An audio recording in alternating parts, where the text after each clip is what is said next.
Welcome back to another episode of The Zone Presents. I have a very, very accomplished special guest here, Mr. Nick Anselmo, manager of Orlando 1. Number 1. Let's go, baby.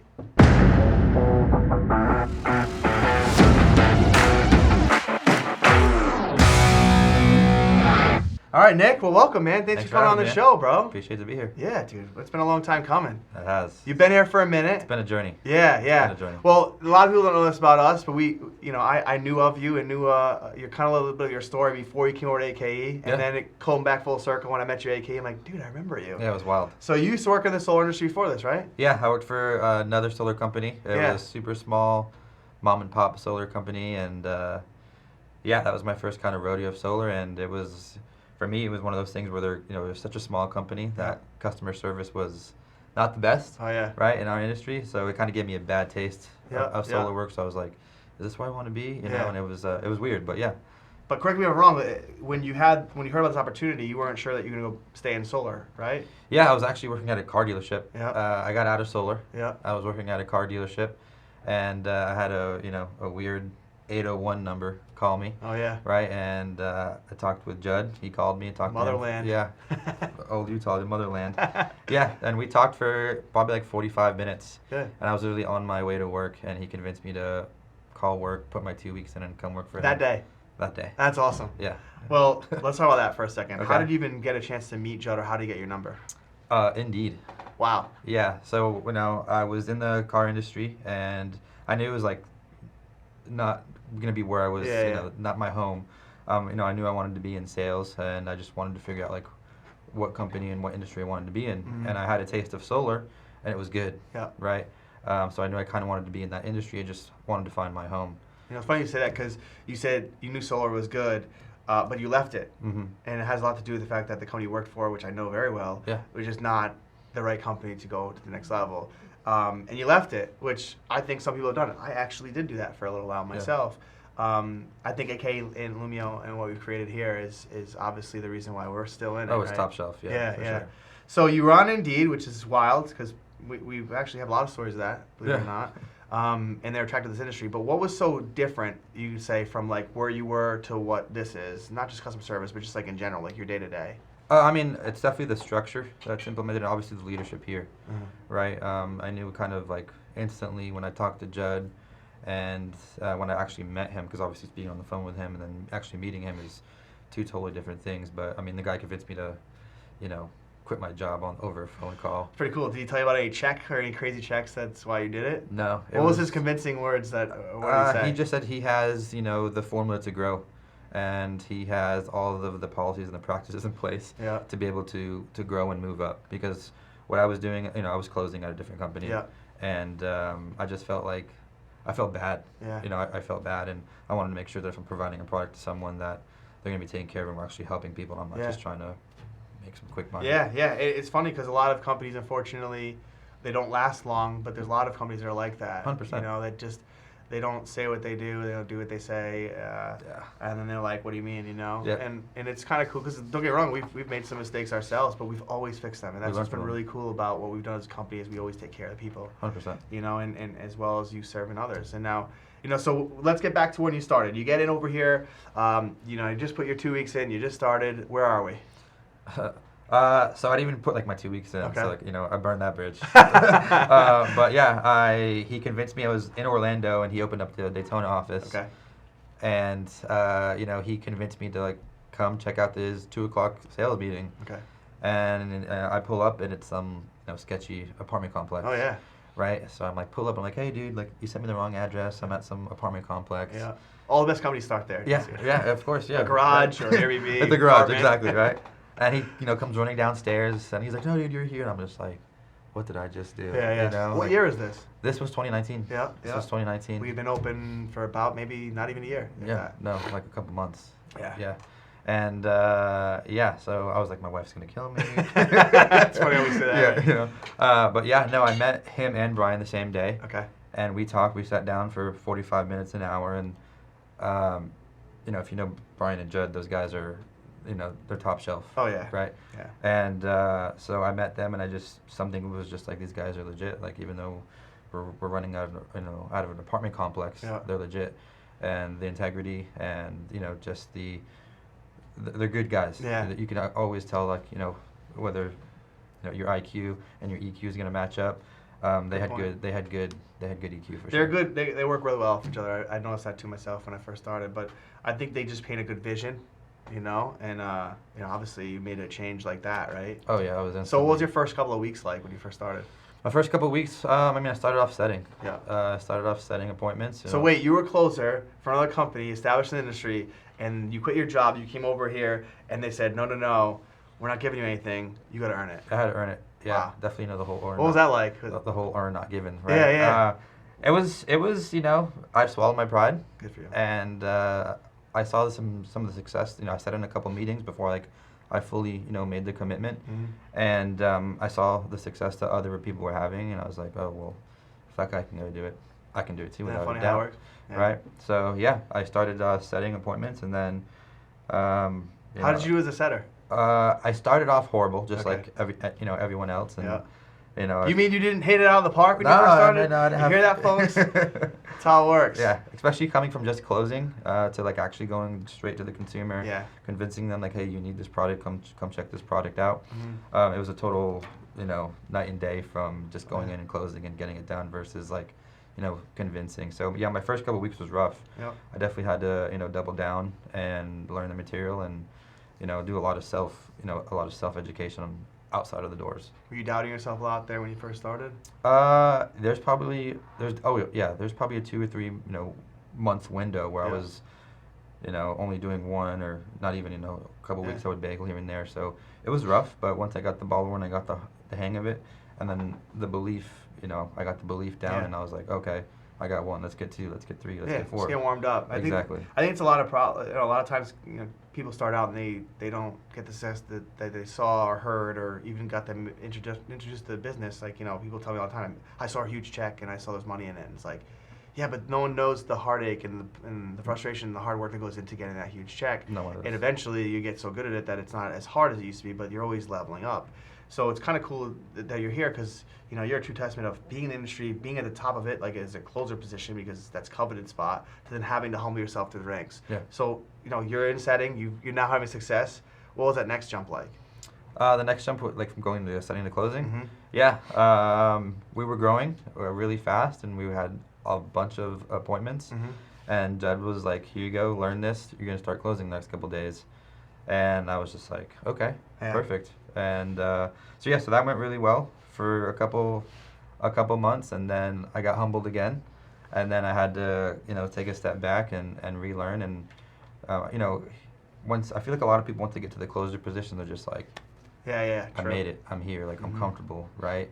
And that's something is like one thing I've learned is here is like you can never settle. Yeah. There's always a bigger fish. There's always someone behind you willing to take your spot, and you just always have to be ready and hungry. Good. You have to be hungry. I think it's important to be hungry and always be wanting more. Yeah. Because the ones that actually that are satisfied, they're the ones that get humbled like really quickly and sometimes at the expense of their own selves. And you actually went through that yourself. I did. Which is kind of crazy. A couple times. Yeah. Which I love this. I think it's important because some people just think that success and people that are on the show are just like, he's super successful and he's never had to go through tough times in his career, even here.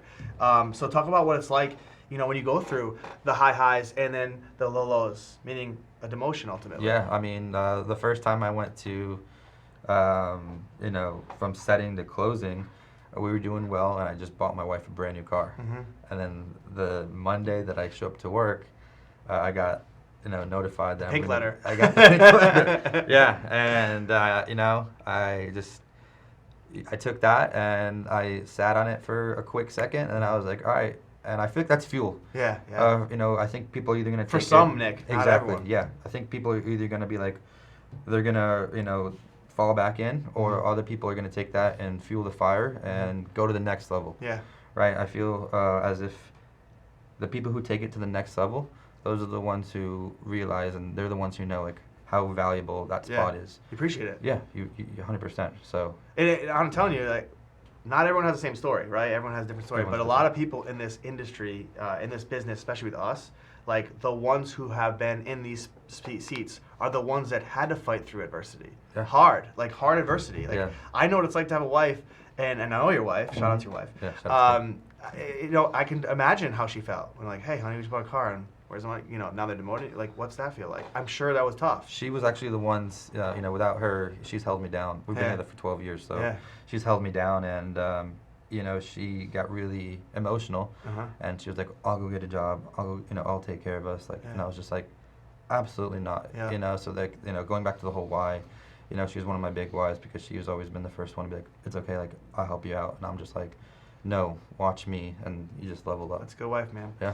Have your back. As they say, behind every strong man is an equally strong woman. 100%. So let's talk about, that the demotion happens. You have to humble yourself.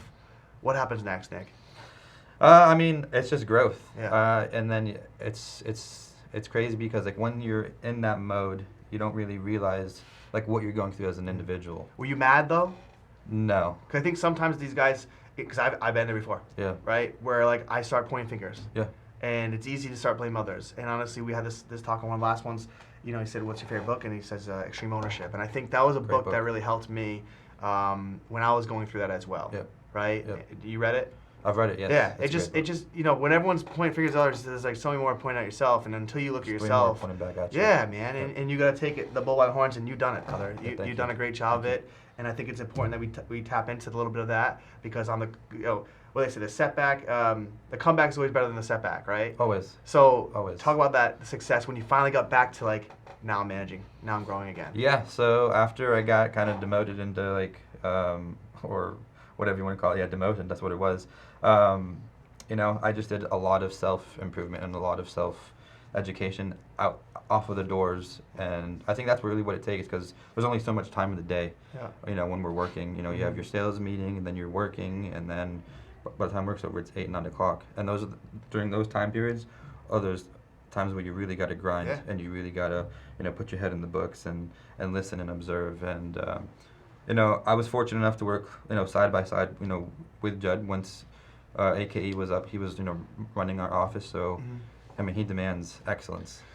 Yeah, that's a great thing about a character that Judd has is like he doesn't yell at you. No. He doesn't like make you feel like if you don't do it you're gonna be fired. He just the way that he says things, the way that he exemplifies it, like you just want to do it, right? He puts enough of the good that you can pick out what you need from Correct. it. And I want to touch base on this really quickly because I don't think a lot of people spend time at their craft, and I think people will spend time at their craft when they're struggling in the beginning. Yeah. What's really cool is you had to spend time at your craft after you had hit like a pinnacle spot, and then had to humble yourself. And I think that's what really makes you such a great leader now. Thanks. Is because you can relate to the people that are going through it. Oh, yeah. Because there's every single person watching this, like you're not gonna be perfect every single time, and not every day is gonna be great, and you're gonna get a 3 spot every single day. We want you to humble yourself, but appreciate those days and appreciate leadership, and also work hard on yourself, right? So during that time when you're reading and investing in yourself, what type of books are you reading? I mean, for me, it was just watching some of the best closers. I tagged along. I tagged along with Connor Free. Shout out to Connor Free. Free. I worked really hard with Cole Kramer. Yeah.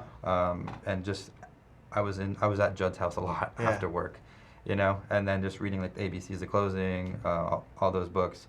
That's what really helped me is just putting the work in, and you just gotta want it. Yeah. You gotta want it. No one's gonna come. Even like at this level, no one's gonna come and just be like, well, here's how to do this better. Here's how to do this better.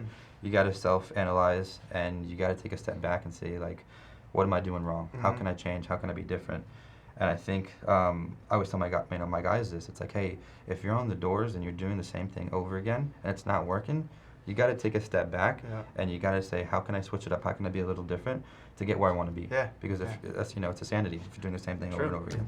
Yeah, the same song and dance might not be adjusted and can't take it to the next level if you keep it. No. But I'm sure there's voices in your head and mentors of your past that help you get to where you are and who you become.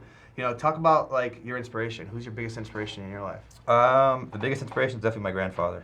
Really? Yeah. I grew up with him. I grew up in their house. Okay. It was my grandfather, my grandma, 2 aunts, my mom, and me and my sister. So he was like the head of the household. He was if he was the decision maker, right? And I'm Colombian, so in that culture, he's the hierarchy, right? Yeah. So and just from what he did, he migrated here in the 50s with my mom, all my aunts and my uncles, and with nothing. Yeah. And he provided all of us with a great life. So I always tell my guys, it's like, hey, think of how hard your parents and your grandparents worked for you and sacrificed for you. What did they give up for you? And are you going to allow mediocrity? Yeah. Is that fair to them?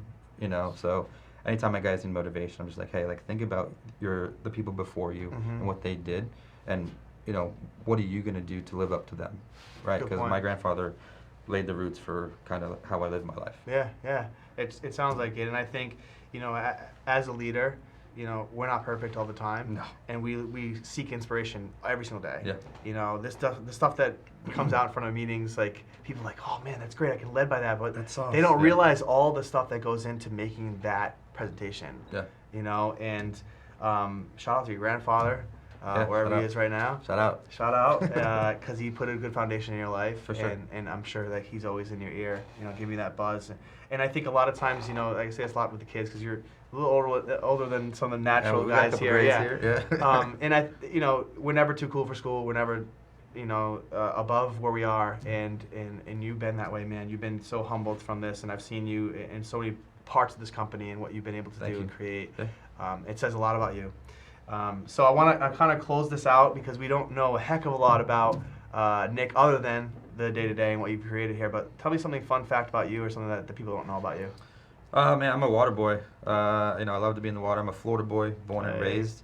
I grew up here in Orlando, and I love to be out in the woods, out in the water. You're a country boy from Colombia, huh? Yeah. There it is. Yeah, I guess so. Yeah. The deeper we can get in the woods, the stickier it gets. Are you a hunter? Yeah. Okay. Do some hunting. Yeah. I gotta go out there with you guys. Come out, man. It's fun. I'm not a big hunter. Like I love animals. But I eat them all the They time, love you so too. it doesn't make any sense. Well, Nick, thanks for coming on the show, man. We really appreciate it. You guys are doing a great job. Thank you. This next chapter is going to be even bigger than the last one. Oh, so we're keep going it up, brother. To the top. Nick Anselmo, everyone. Thanks, bro.